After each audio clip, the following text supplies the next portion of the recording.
coisa aí bem perturbadora. Pastores que pregam no Brasil inteiro, mas eles mesmos não têm uma igreja para eles falarem. Eles não falam na igreja deles mesmos. Ou seja, Eles não pregam na igreja dele. isso é preocupante no sentido de que nós temos duas questões assim que podem ser pontuadas, né? Primeiro, nós desenvolvemos um modelo pastoral que ele é bíblico, né? Então nós fomos educados biblicamente a reconhecer a autoridade pastoral.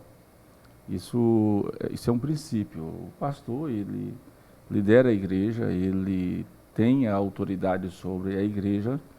Então, na perspectiva pentecostal, inclusive da assembleana, nós temos em alta conta os nossos pastores. Claro, existem pessoas que se excedem, né? Trocam a honra pela bajulação, trocam a submissão pela subserviência, mas isso são radicalismos, são exageros, né? Porque do outro lado, nós temos também a questão de que nós precisamos de uma base. Seja o pastor, seja o professor de teologia, ele precisa de uma base, ele precisa de uma estrutura eclesial, ele precisa de uma igreja. Porque, como disse o J. Rodman Williams, teólogo presbiteriano renovado, não há legítima, verdadeira, genuína vida cristã fora do corpo de Cristo. E o corpo de Cristo, ele é um corpo orgânico, espiritual, vivo, místico e poderoso. É o corpo de Cristo. E o corpo de Cristo, ele se desenvolve em comunidade de fé, comunidade de esperança, comunidade de fraternidade, de solidariedade. Nós chamamos isso de igreja. Então, o povo de Deus vive comunitariamente. Inclusive, o início dessa comunidade era de um funcionamento através das residências. Atos, pelo menos 10 vezes, o livro de Atos vai dizer que a igreja se reunia de casa em casa. Então, a igreja é a nossa casa. A igreja é a nossa casa, é o nosso oikos. A igreja é a nossa casa no sentido de que ali tem uma representação local do corpo de Cristo.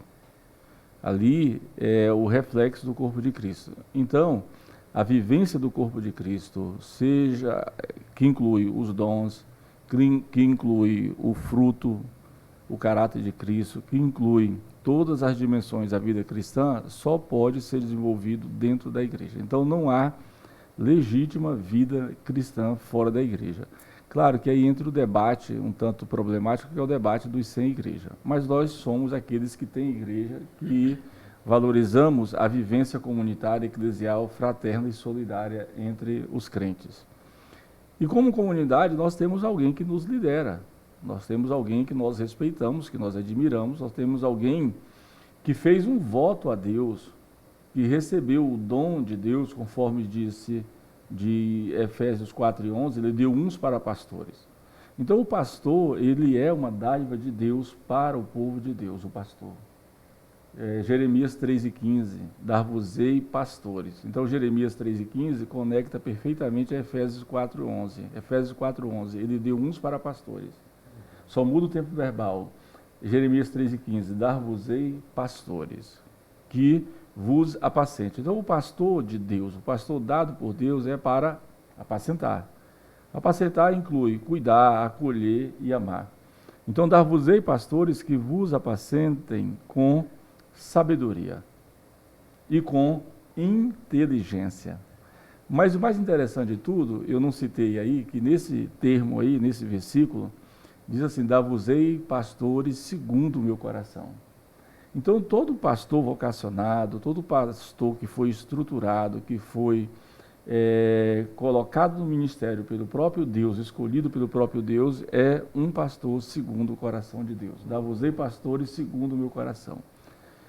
E na qualidade de cristãos, independente das nossas funções, do nosso conceito, do nosso know-how, do que somos, do que fazemos, do que representamos, nós precisamos observar e atentar para a autoridade espiritual do nosso povo, dos nossos pastores, né, sobre o nosso povo. Então é muito importante, porque você está falando de um homem que é designado a cuidar da sua própria família e da família de todo mundo. Um homem que acolhe a sua própria família e acolhe a família de todo mundo. Um homem que vive em prol da sua família e vive também em prol de muitas famílias. Tem algo mais nobre do que isso? Muito bonito. Não tem. Não é? Na verdade, não tem. Nós não estamos aqui falando de subserviência e nem de bajulação. Nós estamos falando aqui de que os nossos pastores, eles devem, nós devemos tê-los na mais alta honra. Na mais alta honra. É nessa perspectiva que a Escritura nos ensina.